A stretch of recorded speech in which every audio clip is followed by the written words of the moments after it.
微后，妾身拜见王后。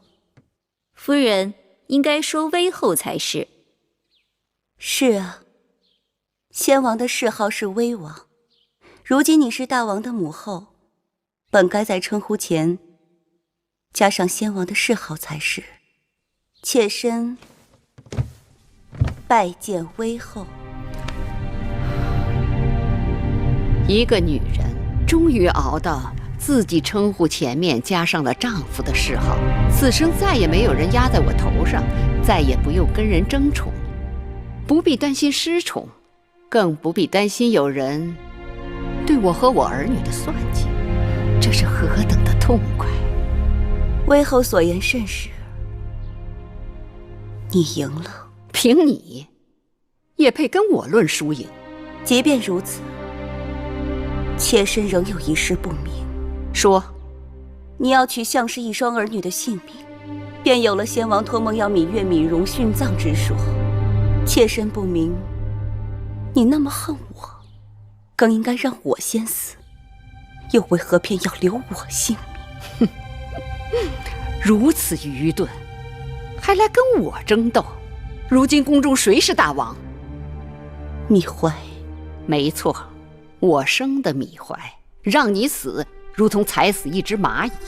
可惜宫中向来都是死比生容易，我要留下你，让你生不如死，是件极其有趣的事。我让你看着芈月、芈容去死，看着自己苦心积虑经营多年的希望被带到陵墓中去。我要让你在宫中好好活着，之后的每一日都会成为你漫长痛苦的折磨。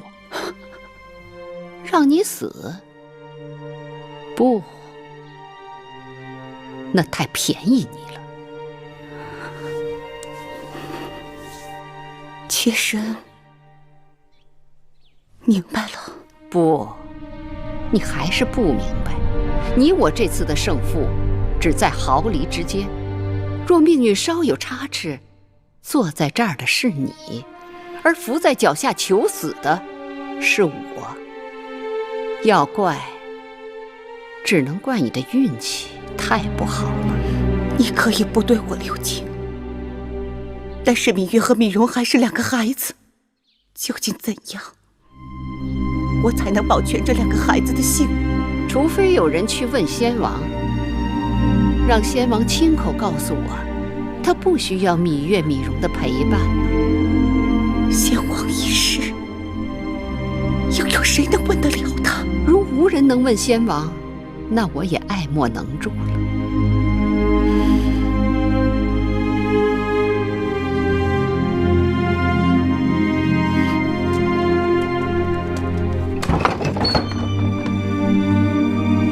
夫人，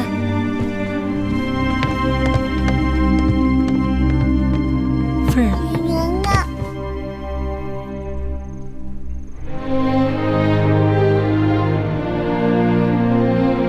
放开我！你知道，我从不喜欢别人对我过分亲昵。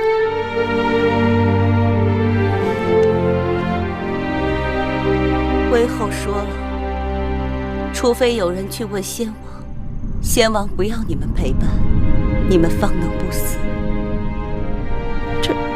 这怎么可能？我和弟弟真的要去陪葬吗？的确如此，我不想骗你们，骗也无用。举姬已经无能为力了。夫人，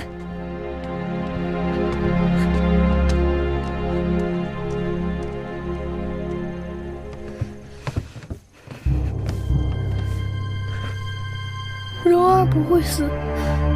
哥哥，亏姑明日会再去求微后，亏姑愿意替你们去死，求他放过你们。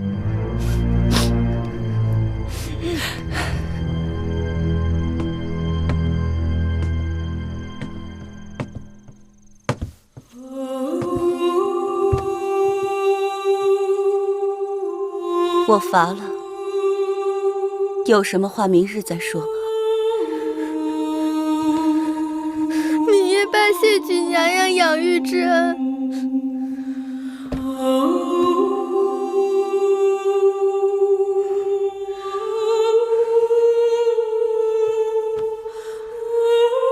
明日月儿和蓉儿走了，便没有这个机会了。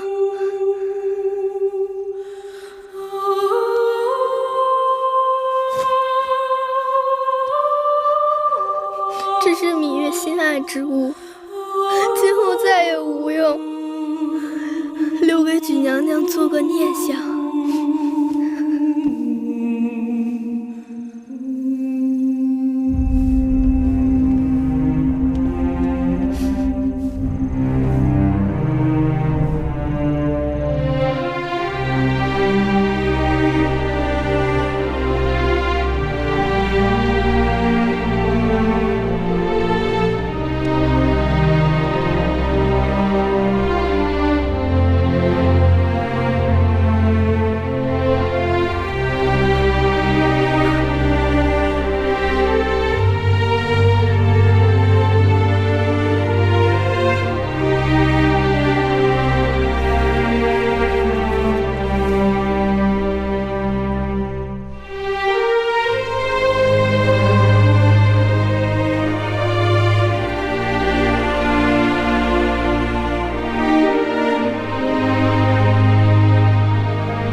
举鸡去问先王啦！举鸡去问先王啦！举鸡去问先王了，这是如何问法？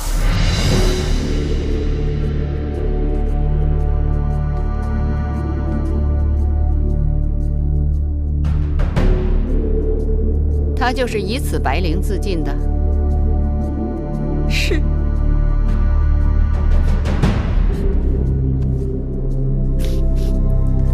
背后你看，这绫上还有字。妾去问先王，遇见芈月、芈容否？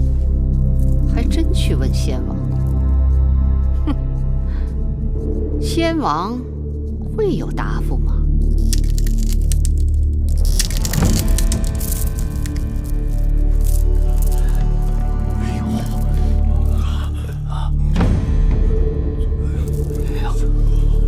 母后，你看，这上面有一个“否”字。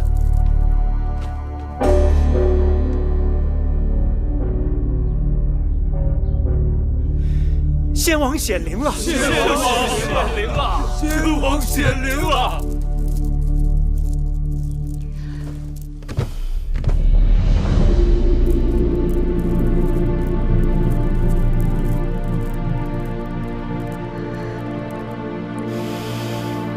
好吧，大王，既然先王心疼你，预留2个辅佐之才，那就把芈月、芈容留下吧。多谢母后。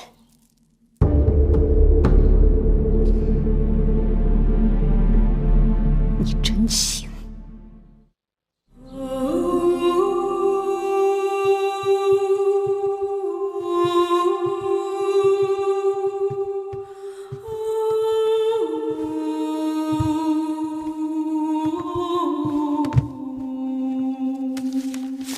月公主，荣公子，这是曲奇留给你们的。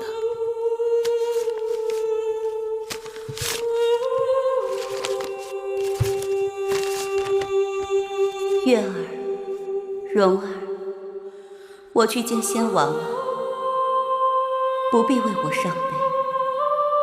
微后说的对，没有了你们，我便没有了希望。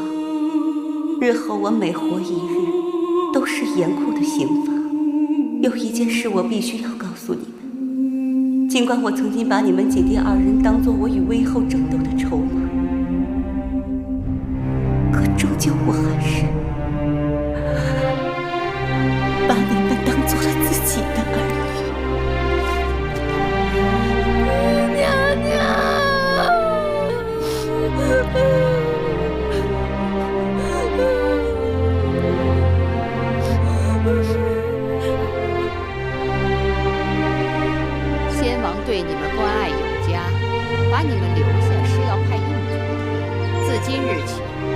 到先王的陵墓去守灵，在那里好好报答先王吧。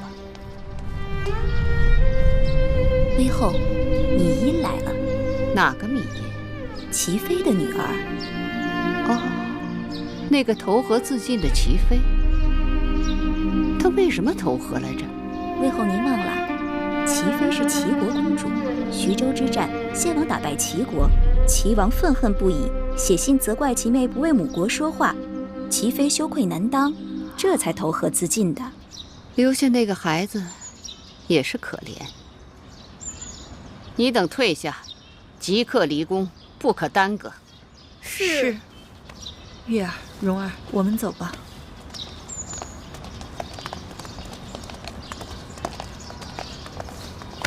拜见母后。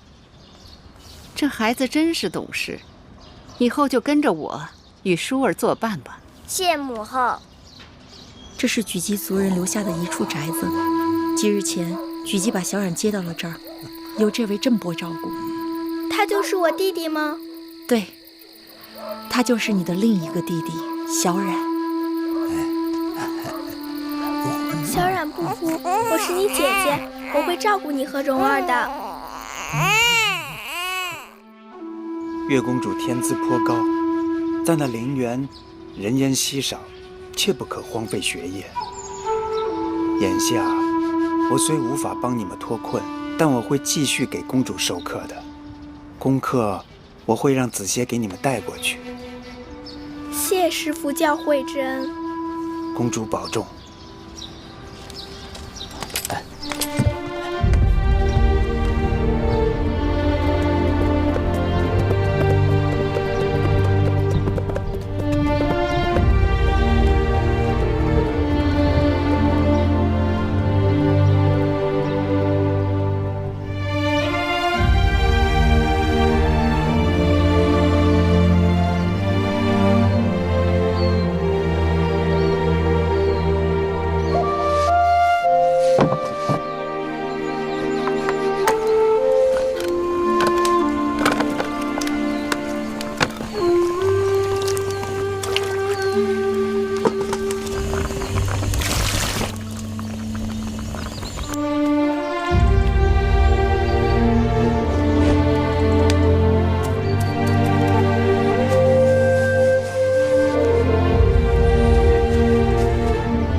月儿，子歇哥哥，你来的可真巧啊！今日我们要打牙祭呢。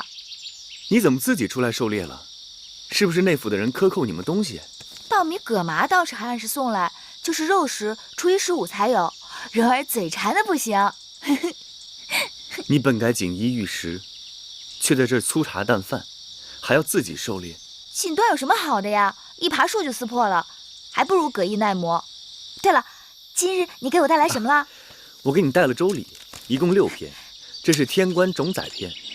每10日我给你带1卷，之后我就还给夫子，再给你换下1卷。子歇哥哥，你整日给太子做伴读，变得这么懒，我早就告诉过你吧，让你多给我带些书简来，你就是不肯多带。读书百遍，其义自现，不可图快。不许你教训我！好，我不教训月儿，只可惜在这陵园之中为先王守灵，礼乐书数御舍这6礼，除了书跟数有点微末之技，我可以教你外，其他的都学不了。谁说的？我软鞭百发百中，学会了骑马，魁姑还教我弹箜篌、吹排箫。眼下我已经开始学3礼了。你说的那些不过是皮毛，算不得正式6艺。礼不是书，不是谁学会了背书就能了解的。居一气，养一体，只有从小生活在宫里，经过各种的朝圣祭礼，才知道礼是什么。乐是要用耳朵来听，魁姑毕竟只是个女婢，她能教你的只是小技，像云门、大弦、大勺、大夏、大户、大舞这6乐和几百人的那种大舞，你没看过听过，用竹简是学不到的。真烦！你说了这么多，就是想告诉我宫里如何好，这里如何不好，可我偏觉得这里好。嘿，让我来看看这匹宫里来的好马跑得有多快！驾！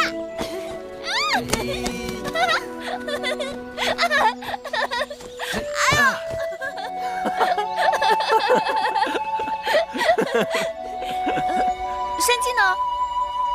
山鸡不是在那儿吗？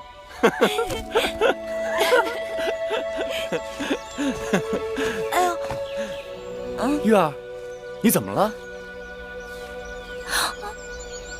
你手上怎么有血？是不是跌伤了？肚子疼。你肯定是摔伤了。走，我抱你回去。魁姑，魁姑，魁姑，魁姑，怎么了？姐姐没事吧？月儿刚才她说她肚子疼，衣服后面有血，肯定是跌伤了。魁姑，月儿伤的要紧吗？不要紧。姑姑是说月儿她伤的不重。你和蓉儿先出去，我来打理。我也许能搭把手。出去。魁姑，这个忙你们谁都帮不上。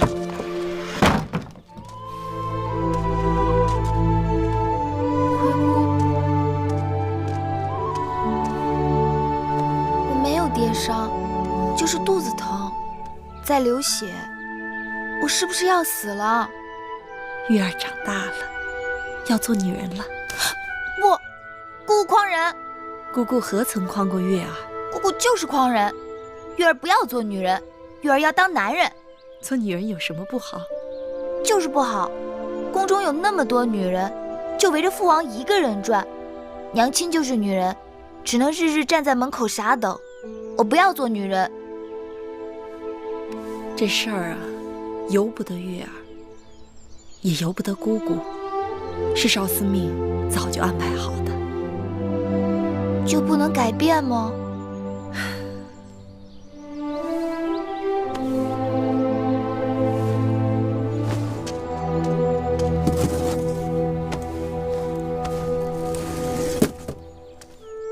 月儿，换套干净的衣服吧。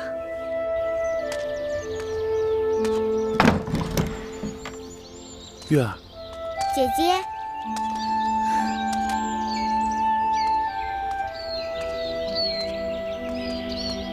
月儿，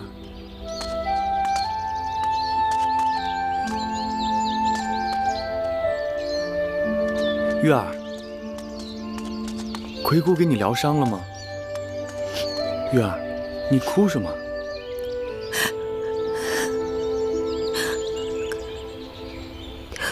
魁姑说，这是少司命的安排。少司命。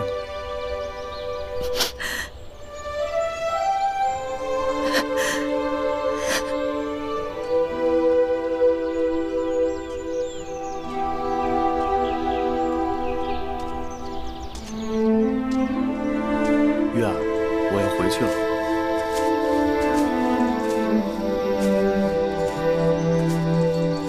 月儿，你快走吧。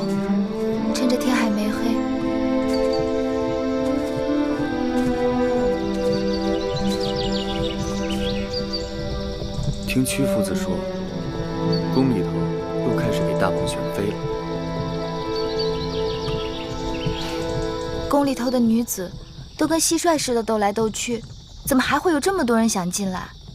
女孩子家15岁及笄，之后父母就给他们寻婆家。如今楚国战事不断，昨日心腹，明日寡妇的女子比比皆是。若是能留在宫中，总比嫁到寻常人家要好些。我该走了。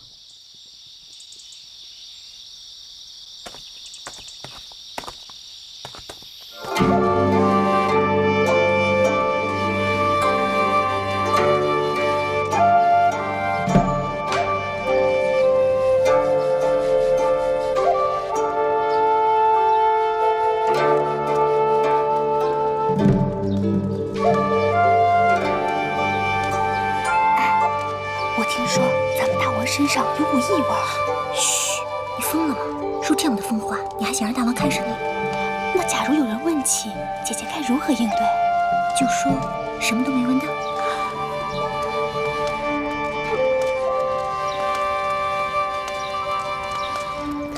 你等退下，后面的上前来。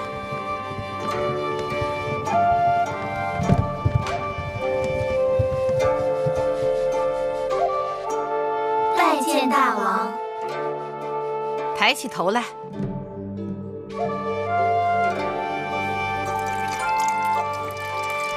你，小女子尚蓉儿，拜见大王。何故离寡人那么远啊？大王神武，小女子敬服。上前来。再上前来！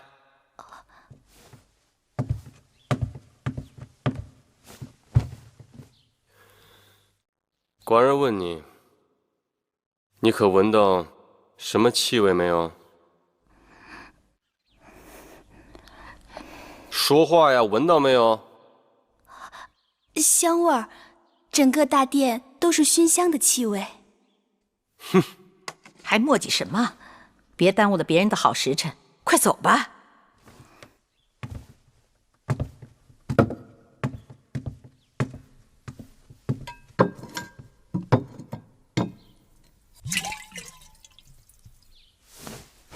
你，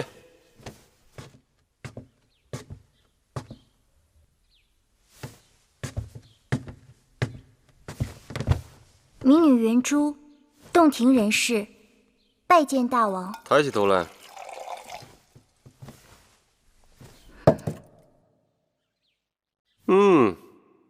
长得果然不错。你老实的告诉寡人，你闻到了寡人身上什么气味没有？寡人身上的气味，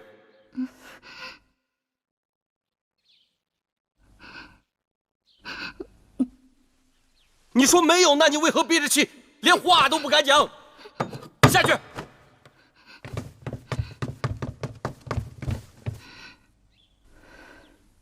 你，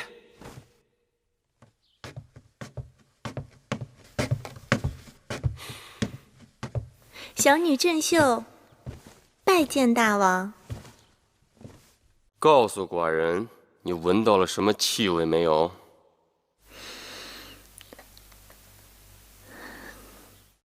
是的，小女子真真切切的闻到一股气味。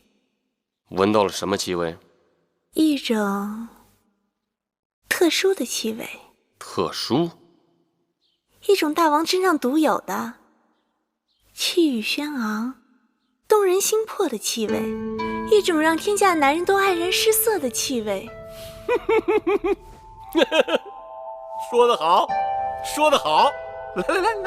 来，寡人身边来。是大王。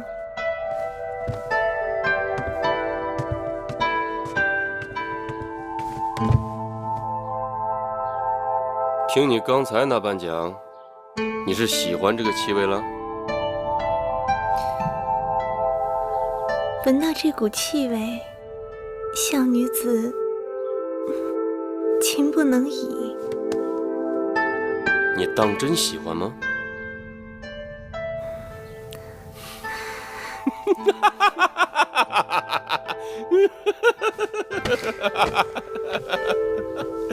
今日寡人见了那么多个，只有你最合寡人的心意。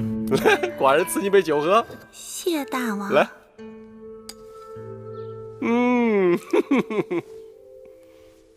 关关雎鸠，在河之洲。窈窕淑女，君子好逑。参差荇菜，左右流之。窈窕淑女，寤寐求之。姐姐，月儿，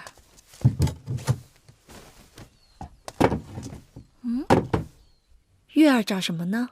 记得葵姑上次把一个陶罐放在哪儿了，月儿想用它插花。哟，我们月儿什么时候也爱上花花草草了呀？葵姑，你看它多好看呢！好看，跟我们月儿啊一般好看。月儿才不要什么好看，我们月儿打扮打扮，比花儿还好看，是不是蓉儿？是啊，窈窕淑女，君子好逑。姐姐是淑女，黄歇哥哥是君子。你再敢胡说！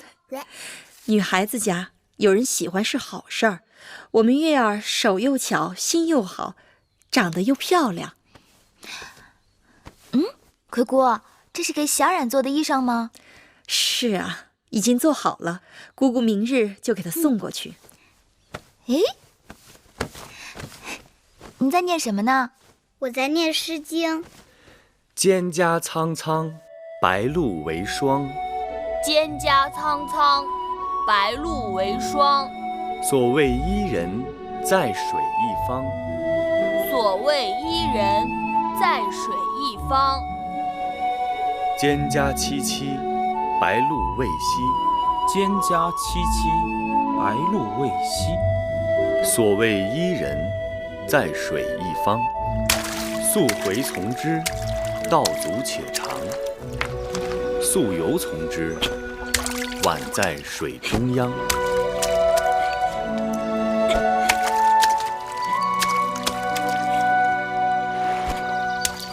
蒹葭萋萋，白露未晞。所谓伊人，在水之湄。子歇，你什么时候来的？刚来。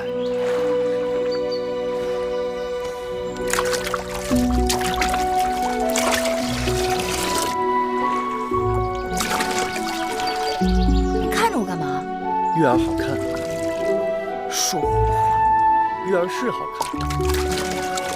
我好不好看与你有何干系？呆子，还不快来帮忙？哦。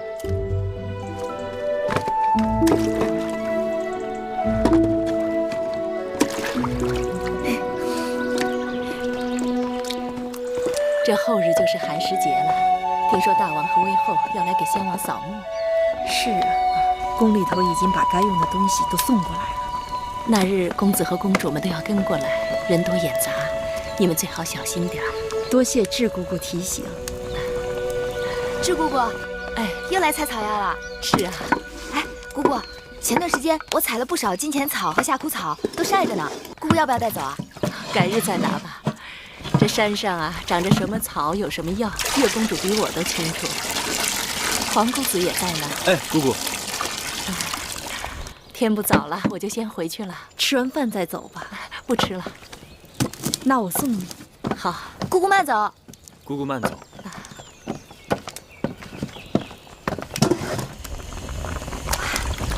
好香啊！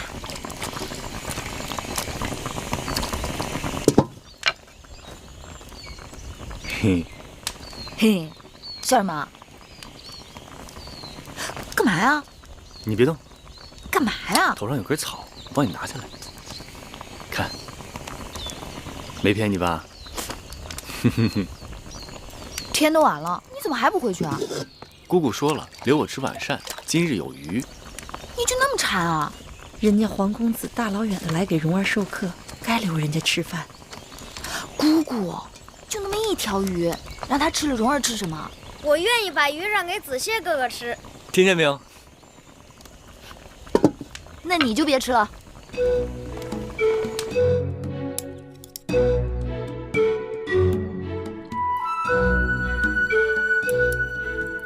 蓉儿吃鱼。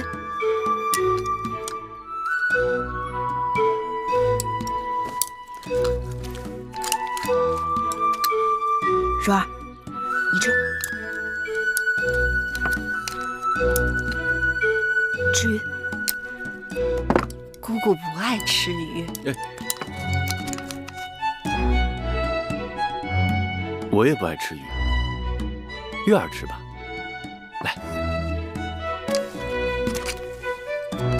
小心刺啊！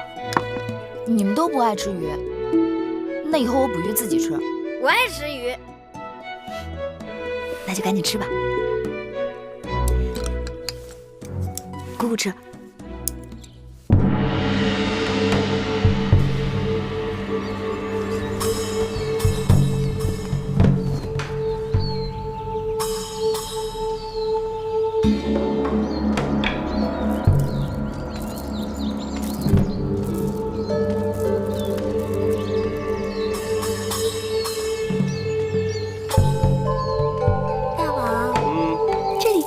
水的，真是个好地方啊！青山再好，好不过你秀色可餐。大王，大王，母后何事？今日祭奠先王，要焚香奠酒，礼拜插礼。公子公主们要站到前面，嫔妃要按照位分排到后面去。爱妃。委屈你了。反正这种事情，我也不愿意站到前面去。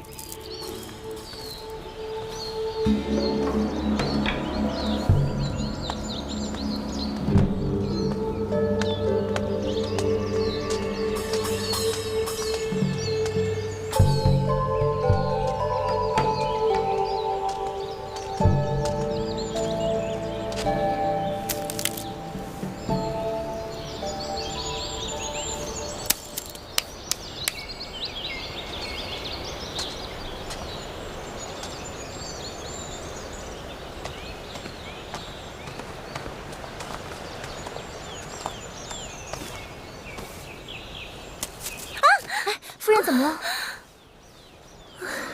啊，轻点，手都红了。你怎么了？我不知道被什么东西咬了一下，你看都成这样了。别怕，我有办法。好疼啊！夫人，您再忍忍。哎。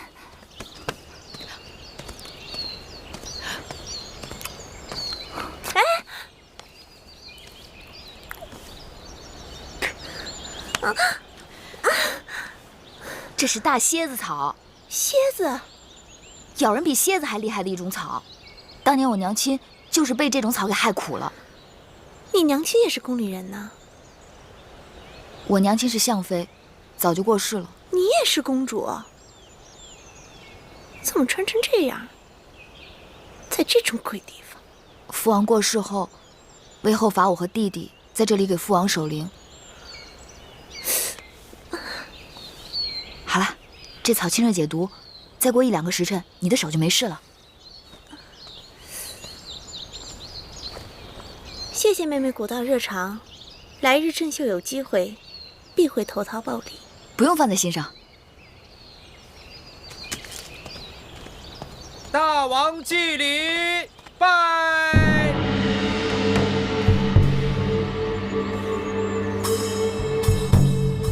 起！大王奠酒。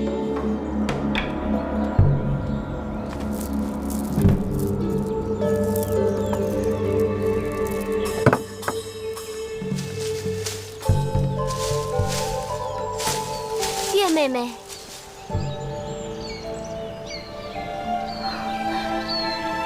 是叶妹妹吗？舒姐姐，月儿正想找你呢。月儿好久没有看到你了，月儿好想你啊。是啊，见你好难，我适才也到处找你呢。我刚好给一个面生的姐姐帮了点忙。那人是郑秀，这几年新晋的嫔妃中最受大王宠爱。去年生了位公子，大王将他提了南后的位分。不过母后很不喜他。宫中女子，除了你，有谁还能让魏后欢喜呢？宫中的姐妹也就属你最倔强，有的人可会讨母后欢心了。我正在尽力说服母后，让你和米荣回宫。听说屈原大夫也在想办法，你还不赶紧把嘴巴变得甜一点儿？月儿不会变，也不想变。回宫有什么好的？你看这儿，天宽地广的，多自在啊！就算你不想回宫，你也不替米荣着想。米荣已经10岁，他不能总在这陵园守灵啊。你们在这个地方，像庶民一样无声无息，野生野长，诗书礼乐射御全都与你们无缘。将来米荣总要走到人前去的，若是没有封号封地，他成人以后如何安身立命？哼！再拜，起，退，众公子祭灵。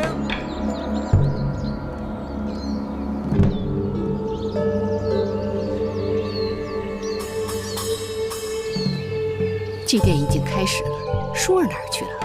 再拜，母后。玉儿是才看到有人硬把舒妹妹给叫走了。何人这样无礼，耽误了祭奠时辰？先王是要怪罪的。母后说的甚是，那人啊，本来就不曾受过教化，不知礼义廉耻。但婴儿最担心的是，万一他带坏了舒妹妹。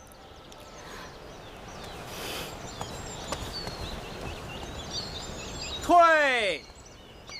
你们在这儿有肉吃吗？好大的胆子！母后，韦后，多年未见，没想到你比我想象的还不堪。芈月，不知做错了何事，让魏后震怒，还跟我顶嘴，跪下！你自甘堕落罢了，还竟敢教坏我的舒儿！母后，此话从何说起？你可知今日来先王陵园做什么？时辰是已经算好了的，祭奠已经开始。你不在先王那儿尽孝，反而跑到这儿来跟芈月混在一起。舒儿忽略了时辰，是舒儿的不是，求母后不要责怪月儿。尽良者惠，尽愚者痴。若不是这个丫头，你何尝这样不知轻重？母后，我拜见韦后。月公主若是有何差池，都是奴婢的过错，望韦后恕罪。我跟公主们说话，什么时候一个奴婢可以随便过来插嘴？贵贱有别，公主是贵重人，即便是出了过错，责罚也该由奴婢承担。来人，在，把这无礼的奴婢拉下去，打20杖。是。魁姑，月儿，放开魁姑，月姑姑，放开魁姑，月儿，月儿，韦后，魁姑是奉先王之命来照顾弟弟和我的，一向循规蹈矩，这么多年没有功劳也有苦劳。念在他年纪大了，受不起这20杖，望韦后饶过魁姑。母后，求你放过魁姑吧。即便是先王之名又如何？先王仙逝多年，那些曾在先王身边待过的阿猫阿狗，以为可以永远得到先王的庇荫？都是月儿的错，都是月儿的错，请韦后责罚于我，放过魁姑。她是奴婢，带你们受杖那是本分，你们还为了她自请责罚，真是失了体统。好了，祭奠时辰不等人，你们赶快起来，马上到先王的灵前奠酒焚香吧。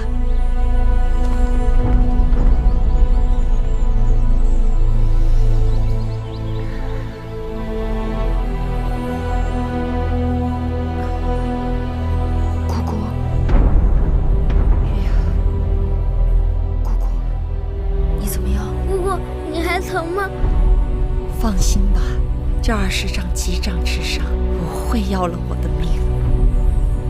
都怪我不好，连累姑姑挨打。傻孩子，这跟你有何干系？不管有没有理由，他都会给这个下马威，这叫杀威棒。我恨他。不，月儿，咱们现在要做忍到几时？忍到我们回宫。那个女人，姑姑心里清楚，你娘亲和举姬都死在她的手里。她巴不得你们在这儿自生自灭。你们一定要抓住机会，让宗室朝臣们留意到你们还活着。只要能回宫，在宫里熬上几年，等蓉儿分封了，我们就能平平安安的跟她到封地去了。鱼儿明白了，为了蓉儿，为了我们大家，我一定忍。大王到！拜见大王。臣妾拜见大王。爱妃免礼，你可知道寡人有多想你？拜见大王。大王累了一天了，臣妾备了点薄酒，给大王解解乏。爱妃不忙。爱妃，你可知道？下去，下去。是。爱妃，自从上次你跟寡人游戏，捉住了寡人，即便是在朝堂之上，只要寡人想起了你，那都是心惊摇曳，难以自持。今夜换寡人来捉你如何？哎呀，大王，大王，你先别急，臣妾有些事情想问问你。快问，快问。臣妾问大王，你对芈月和她弟弟今后有何打算？今日真是奇怪，屈子来向寡人提议，想让那芈月、芈蓉回宫受教，母后呢就坚决不同意。现在你又来问寡人，为何呀？在陵园时，芈月曾帮助过臣妾。哦，臣妾觉得这件事情，母后就是太过于小气。听说芈月和她弟弟在陵园已经守了6、7年，就算是给先王守陵3年，这时间也够长的了吧？如果大王的骨肉手足长期流落在外，不受6艺之教，太失体统，传出去岂不成为世人的笑柄？爱妃所言极是，那就依爱妃的意思，让他们回来。大王这是答应了？答应了，答应了。大王重情重义，臣妾真是佩服得五体投地。等一会儿寡人捉到了你，自然会让你佩服的五体投地。来来来，给寡人蒙上。大王，你来抓我呀！哎、大王，我在这儿呢。大王，你快来呀！哎，哎，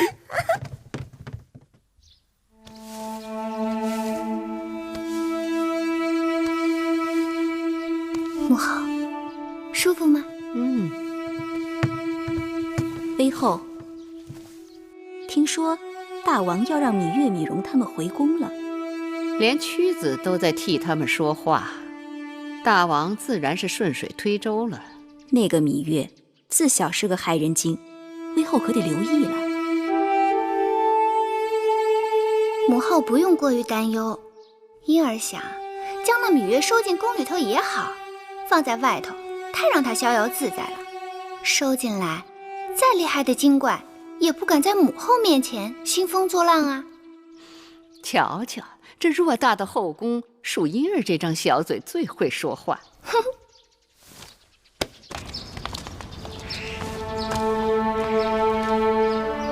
拜见母后。起来吧。大王有令，让你等回宫。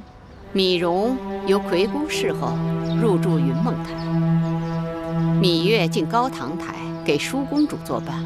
我思量你虽然不通琴棋书画，但粗活应当不错。以后记着，日日把这大殿的台阶给我清洗干净，然后拔草扫院子。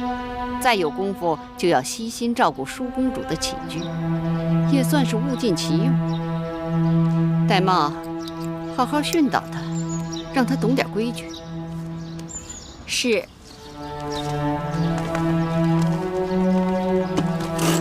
月儿，这地的活，姑姑帮你干。回姑记性这么坏呀？才几日就忘了那顿杖责了？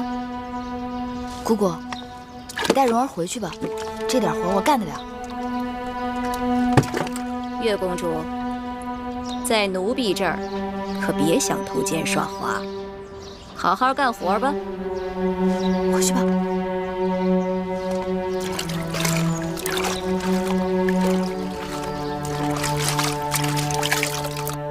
魏后，舒公主戴这只金簪如何？那这只呢？好啦，今日习练少司命祭舞，时辰都要到了，戴哪个不一样啊？就它吧，快点儿。随他吧。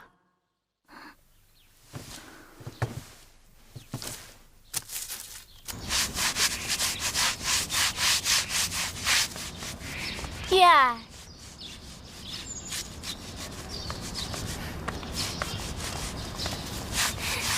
月儿，姐姐，快跟我走吧。去哪儿啊？管他哪里，走就是了。快走。月公主，台阶擦干净了吗？已经很干净了。可上面明明还没擦。我说干净就干净了。舒公主，微后有旨，月公主不需要习练祭舞。那母后也没有下旨说月妹妹不许看本公主习练祭舞吧？走。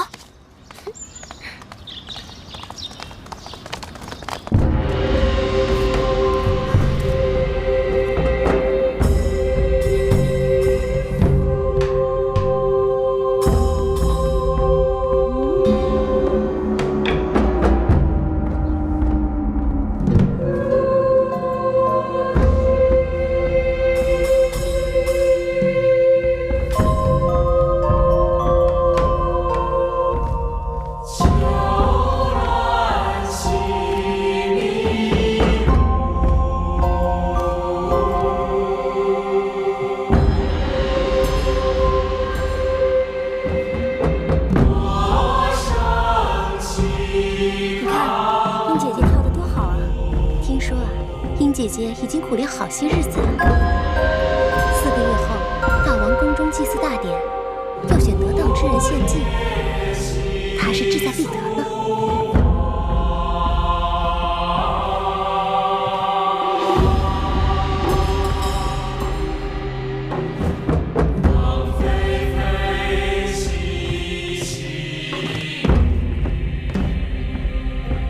好。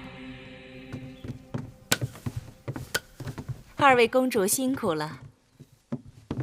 舒公主，这支少司命祭舞您习练的不够，此舞中要有手捏兰花的优雅，舒公主似有所不及。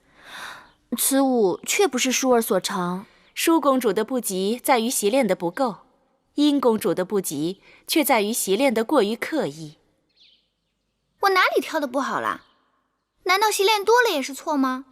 公主们天生娇贵，生而自有俸禄彩艺。若论习练琴棋书画、礼乐骑射，乃至于女工厨艺、当家理政，是为了陶冶情操、增广见识，不至于五谷不分、四体不勤、雅俗不变、遇事不知。所以，让公主们习练的宗旨是什么呢？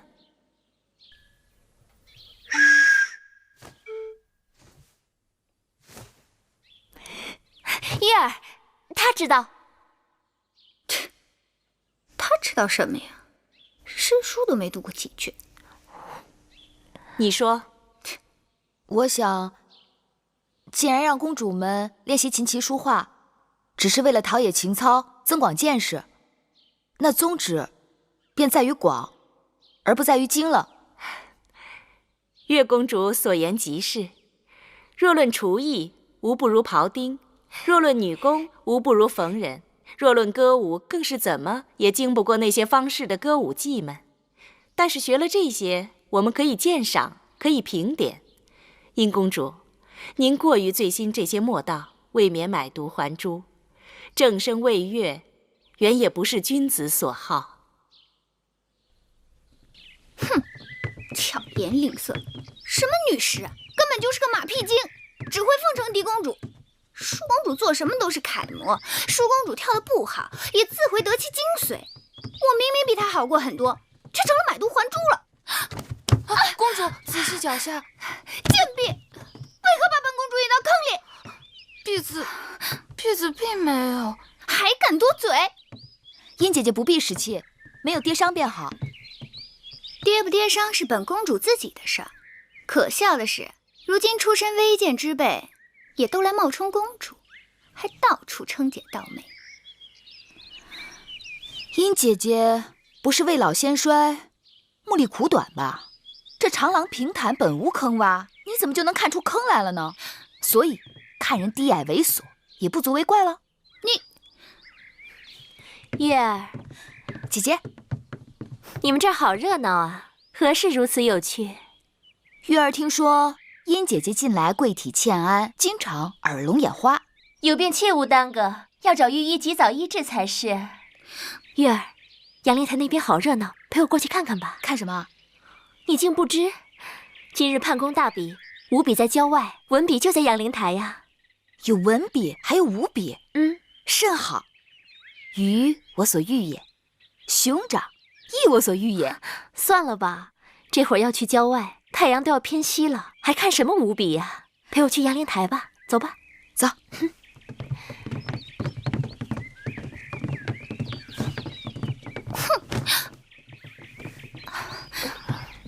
公主，是否即刻回宫？多嘴！我也去杨灵台。你们看，快来呀！是那边吗？就是那边来。哎呀，好多人呢！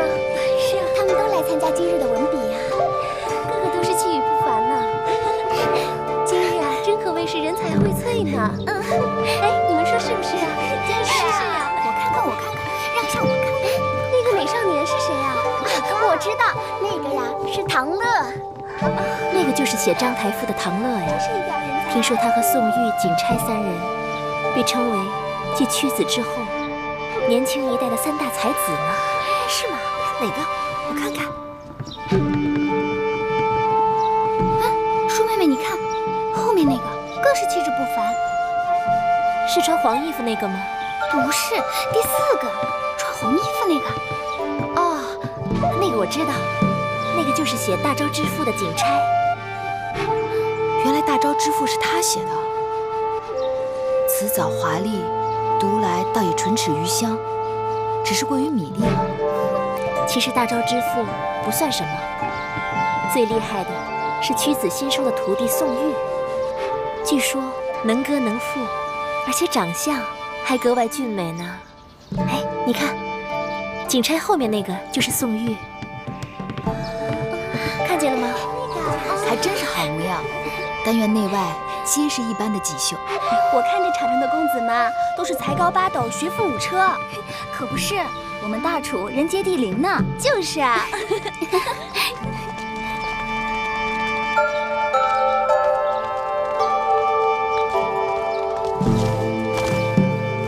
拜见大王，起！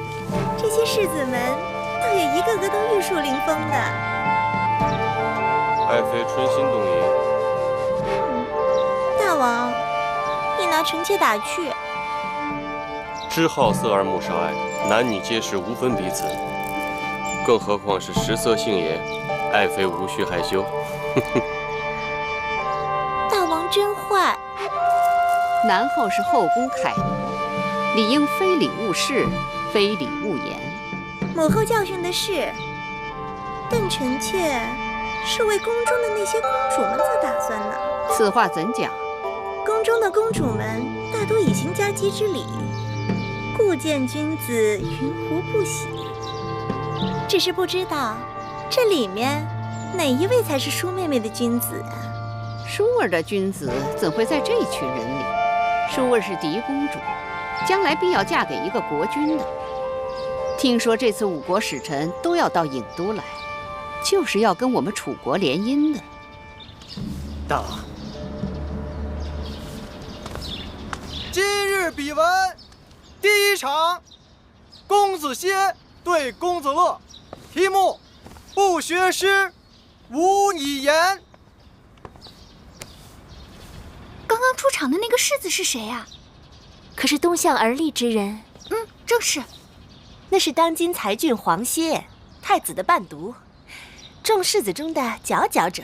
孔子作诗300，分风雅颂3部，其中国风160篇，是学习各国语言和风俗的起步。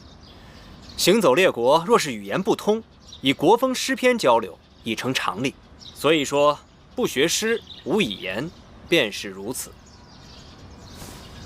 公子乐所言甚是，只是黄歇有一事不明：既然国风是诗中重中之重，为何列国习诗都先习颂？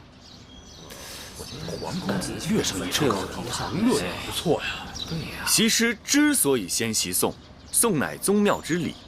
习颂之时，习礼仪，通音乐，做人以礼行天下。然后再是学雅，通晓周天子历代之功业，而知王朝兴废。更要紧的是，雅言是周成所用的语言，也是列国通用的官方语言。此后再学列国之风俗和语言，这便是习国风了。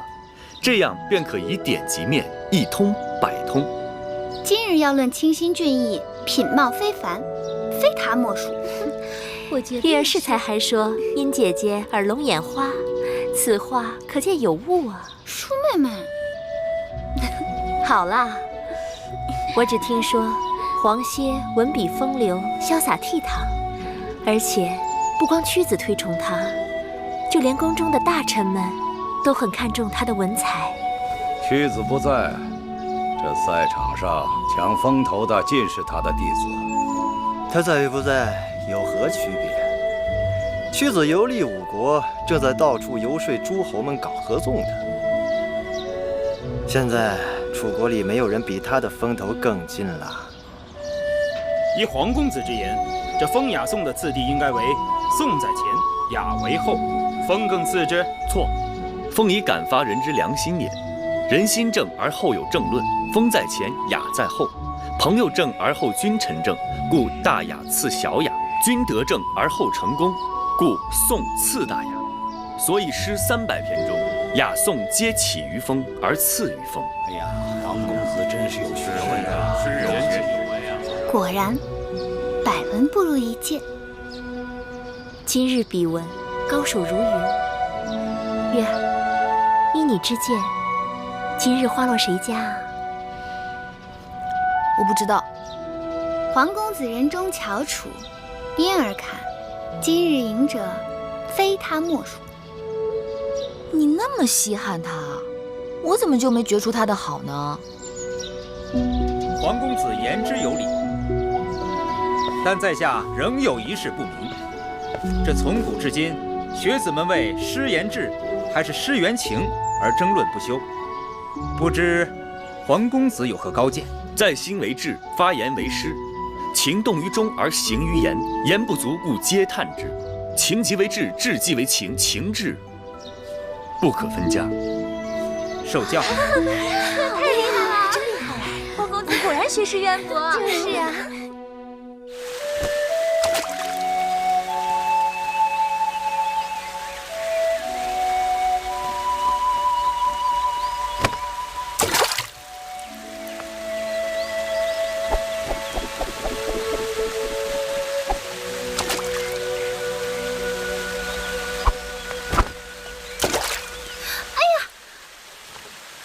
小人孟浪多有得罪，不知公子正在习练软鞭，迷因打扰了。本公主刚刚在这丢了个香囊，你可否看到？鄙人正打算离去，未见到公主的香囊。公子面熟，敢问姓名？在下太子伴读黄歇。啊，原来是公子歇。前日判公文笔，你一举夺魁，据说那些什么宋玉、景差、唐乐，都输得心服口服呢。总算不负屈夫子教诲。只是不负屈夫子吗？还有大王的主望。除了大王呢？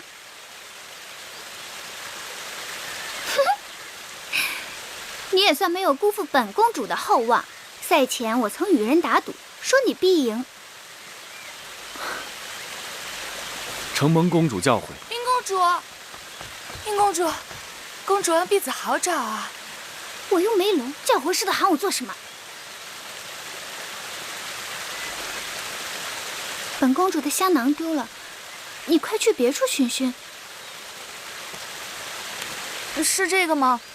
公主，您不是一直让婢子帮您拿着吗？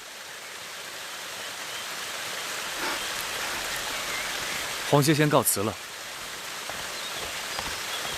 哎，哼，真是个呆子！公主，您是在训斥灵儿吗？你也配！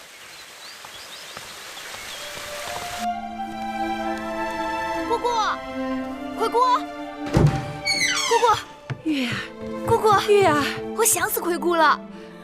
月儿好像变白了，但是瘦了。姑姑可好？好，姑姑再好也比不上你们了。快坐。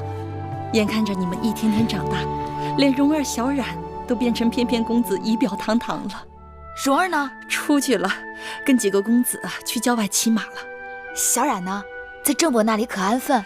听说读书不大用心，但极喜爱舞刀弄枪的。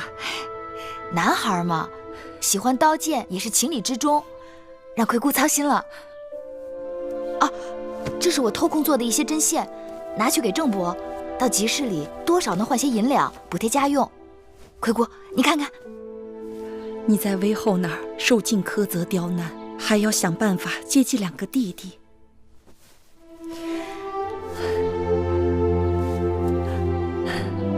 月儿这针线是越做越好了。姑姑，你的眼睛怎么了？不碍事的，已经有些日子了，看什么呀，眼前都是雾蒙蒙的，大概是快入夏了，暑热闹的，一立秋就好了。我看看。姑姑，这是翳，是眼疾，你的眼睛里长翳了。人老了，不中用了。姑姑，你这是积劳成疾，是给累的。宫里常年克扣陵园的钱粮用度，若不是姑姑，爷爷苦熬做针线出售，我和我的2个弟弟早就被冻死饿死了。不必如此惊慌，姑姑的眼睛自己心里有数，不熬到你和2个弟弟长大成人，是不会瞎的。姑姑，你放心，我一定要想办法治好你的眼睛。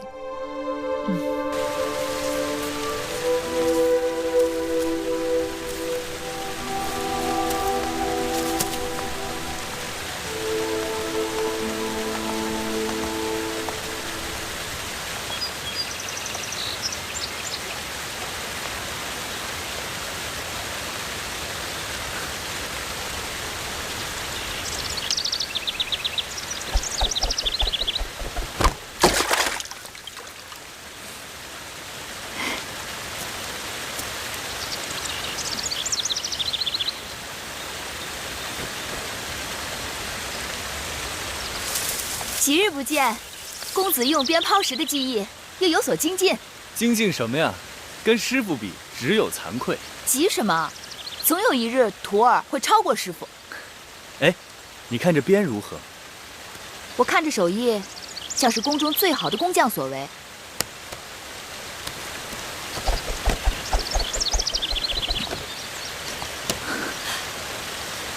男儿所用的大鞭都较为粗壮。这条鞭子看起来似乎略轻巧了些。轻巧了吗？那正好送给月儿用。月儿挥鞭如流星闪过，此鞭就叫流星鞭吧。男子持鞭也有大小长短之分，大的强悍，小的轻便。公子这支鞭做随身之物也很好啊。那这样吧，月儿替我先存放几日，如何？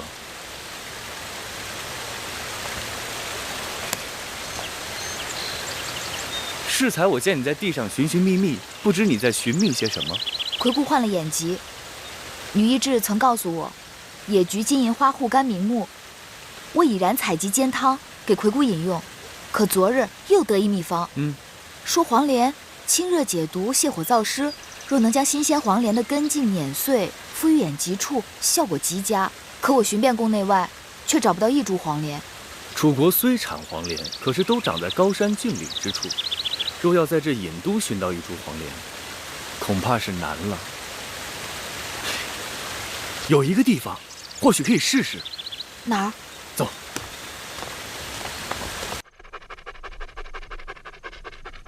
你老牵着他干什么呀？带宝官出去溜溜，别老戳在我眼前。是。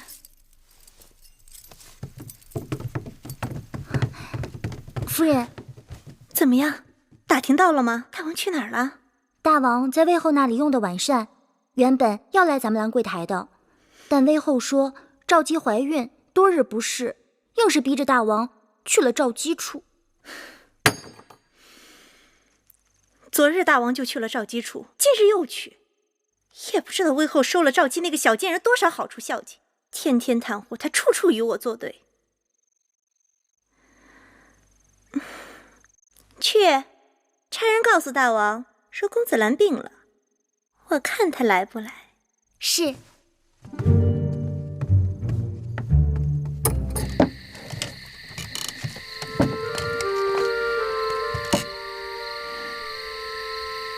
你真以为这有黄连？大王宠信郑袖，前不久让人出去搜集了许多隐都很少见的花草，都移种在这里，据说不乏药材，咱们可以试试。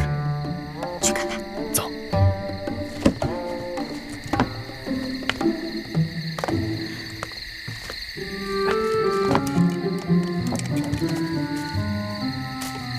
你看看，这园子里多少难得一见的兰花香草，可惜郑袖是个俗人，这些花栽在这儿真是白糟蹋了。夫人，魏后来了。怎么搞的？大王没来，他却来了。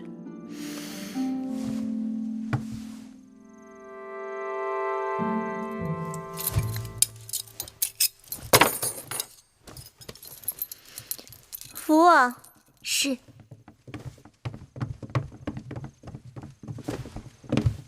拜见魏后。拜见魏后。我听说公子兰病了，难道南后也病了？南后连日照顾公子，衣不解带，目不交结，心力交瘁。身为后宫嫔妃，就算儿女有疾，也要衣着鲜洁整齐，不可任意放纵，不顾妇容。母后教训的是，前几日母后教训臣妾，让臣妾动不轻狂，笑不露齿，衣着简朴。臣妾就是按照母后的意思做的。我说的是这意思吗？大王到！拜见大王。母后。大王，子兰病了，臣妾只顾悉心照顾孩子，蓬头垢面，实在有损嫔妃的身份，请大王恕罪。爱妃快快请起。大王，看着爱妃如此辛苦，寡人很是心痛。是谁说爱妃有罪啊？何罪之有？母后正在教训臣妾，是臣妾的不对。后宫佳丽众多，大王这等疼法，只怕是疼不过来吧？母后教训的对。本来听说大王要在赵姬处留宿，让大王这样匆匆赶来，臣妾的罪过就更大了。子兰到底病得如何？刚才让太医看过，子兰体弱容易积食，需要时时小心照料。带寡人看看去。大王请跟我来。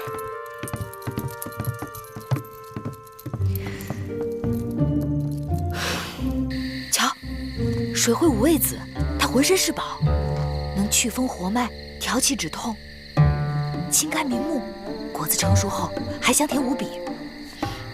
既然如此之好，咱们就带回去给魁姑，这也算物尽其用。好啊，摘下来，我去那边看看。好。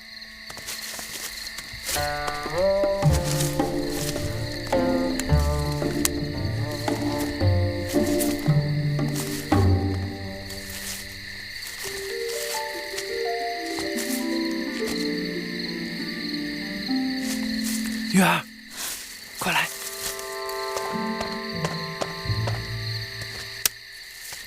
黄连，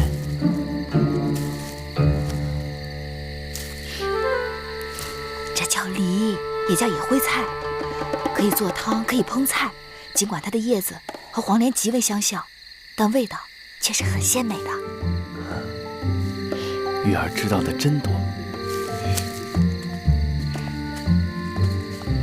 也许今日咱们白来了。再找找。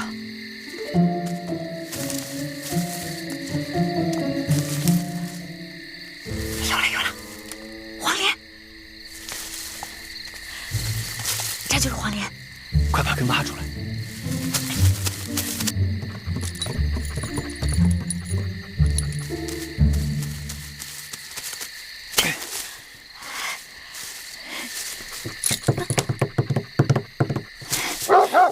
什么人？侍卫！侍卫！来人呐！快走，快跑！我有软鞭，挡他一刀，不是难事儿。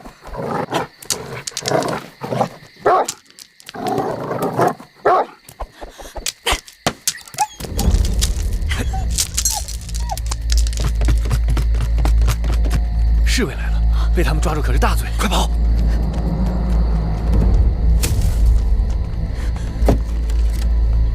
小心点，小心！站住！快走！你何人？敢擅闯兰桂台？在下太子伴读黄歇。带走！大胆黄歇，你身为太子的伴读，竟然做出这种偷鸡摸狗的事情。你若真的偷鸡摸狗也好，为何把园子搞得一塌糊涂？我倒想听听你的理由。是黄歇做的，就是黄歇做的，没有理由。你也是知书达理之人，难不成跟我这园子有仇，跟我的宝官有仇？哎呀，黄歇啊，你要是这般死硬，就不要怪寡人对你不客气了。来人！大王，有人来投案自首，说大王抓错了人犯。什么？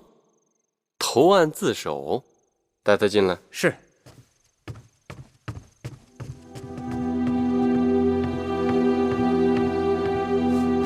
月儿，你来做什么？今晚发生的一切，都是芈月所为。望大王威后、南后，责罚芈月，不要错怪黄公子。不要听芈月胡说，此事是黄歇一人所为，与芈月无关。狗是我打的，花草是我采烂的，你是一边看热闹的。侍卫抓住的是我，谁看见你做了？好了，我心里有数了。黄公子是出了名的谦谦君子，将这糟蹋花草、打狗之事由他一人承揽，说什么我都不信。芈月向来刁蛮无礼，这倒是像他的做派。这件事情既然已经有人招供，也算是有了眉目。至于怎么处置，芈月是罪魁祸首，从陵园回宫才多少时日，就将后宫搅得鸡犬不宁。大王要以一警百，严惩不贷，以免他带坏了后宫的公子公主们。至于那黄歇受人蛊惑，不懂礼法，也该给他点教训。母后所言极是。大王，敢问大王，这兰桂台是何人的寝宫啊？爱妃，你这是说笑呢？这兰桂台自然是爱妃你的寝宫啊。那大王为什么不问问臣妾，该如何处置闯入自己寝宫的人呢？好，好，好，那我倒要问问，你想要如何处罚这闯入你寝宫的人呢？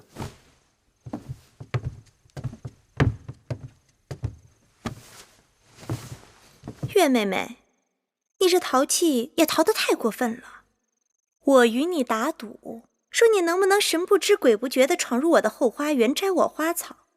我说不信，你不仅动真格的，还找来黄公子做帮手。然后你闯了这么大的祸，看我怎么罚你。芈月任性不懂事，任凭南后姐姐打骂。大大王，你看看你这妹妹，娇嫩的跟朵花似的，我哪舍得打她骂她呀？你呀你，你俩怎么还不起来？真打算在我这跪一夜呀？此事不能就这么了结了，以后后宫还有没有规矩王法了？母后，这都是自家人，这规矩王法不都是大王一句话吗？大王，你得给臣妾做主，我要芈月和黄公子给我的宝官赔不是。好，那个芈月、黄歇，一会儿给宝官赔不是。大王，大王，这园子是爱妃的，宝官也是爱妃的，您说这事儿该如何了啊？这个园子是爱妃的园子，宝官也是爱妃的宝官，这件事情自然是爱妃说怎么了，那就怎么了了。谢大王。不成体统。外面天黑路滑，请母后慢走。哎呀，你这个蜜罐子！你们俩还杵在这儿干什么？还不赶紧下去？谢大王，谢大王，谢谢大王。那我倒要看看，你要怎么谢我呢？等我。你怎么又回来了？你怎么没出去啊？站住！你俩与我说实话，这黑灯瞎火的到我的园子里究竟干什么来了？芈月有一至亲病了，需要一味草药，正巧这草药长在了南后的园子里。哼，又是草药！你芈月真当自己是扁鹊在世呢？南后宽宏大量，我才不宽宏大量呢！我只是做了自己想做的事情。幸亏我的宝官生得不重，否则你们……谢南后，谢南后，你俩给我记住了，今日之后，你们可是欠着我的，自求多福吧。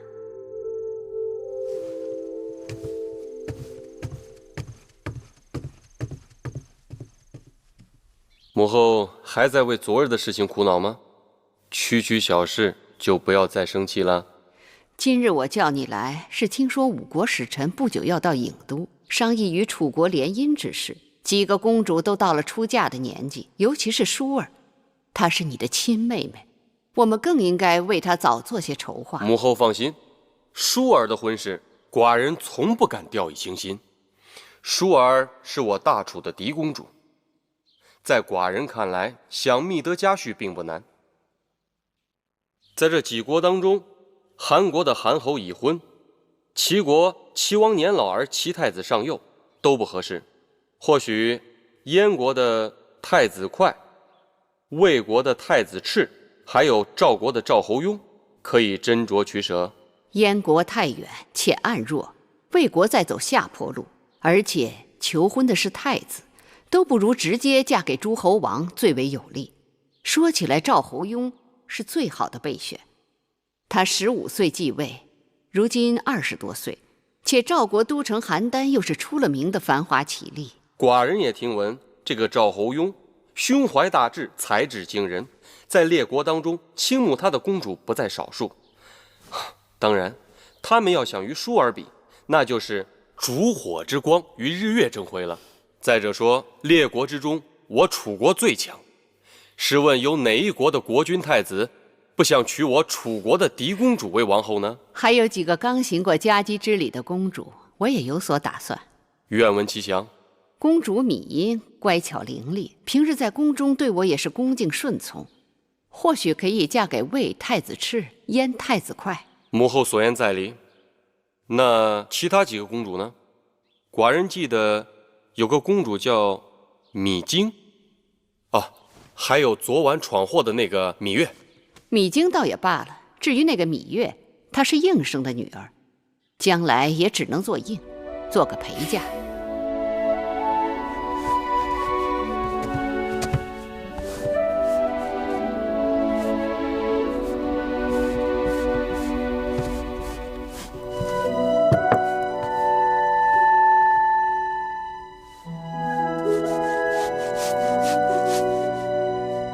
琴儿，去外面把月儿给我叫进来。是。月儿，快来！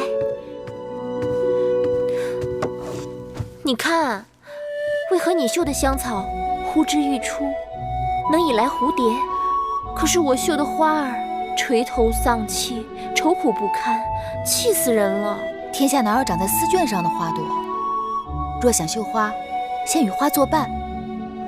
舒姐姐该多在园子里走走，心里沾上了花草的灵气，绣在丝绢上又有何难处？可是母后最不喜欢我出去了，哪像你10条绳子都拘不住你。哎，昨日晚上我去你房中找你，你房中无人，偷偷溜到哪儿去了？自然不会告诉你。不告诉我算了。让你不告诉我，让你不告诉我，快告诉我，告诉我，快了你了！去哪儿了？去哪儿了？就是公主。舒公主，刚才我从魏后的屋前经过，听到魏后在和大王商议公主们的婚事。说了什么？说是列国的使者们马上要到郢都来，向公主们提亲。哦，还有呢？还说了有一个叫什么强秦，是秦国。哦，那就是秦国吧。据说秦军嬴驷的王后都过世1年了，一直未纳新宠，所以也有可能来求婚。有人与我提起过秦国，说那里的人粗蛮彪悍，一个个茹毛饮血，可怕极了。哦，还有西北的烈风，绝对不是我们楚国女子能忍受得了的。我听到的秦国可不是这样的。我听说秦人个个身形魁梧高大，英勇善战。那你嫁到秦国去好啦。那说不定将来我们俩一块儿嫁过去了。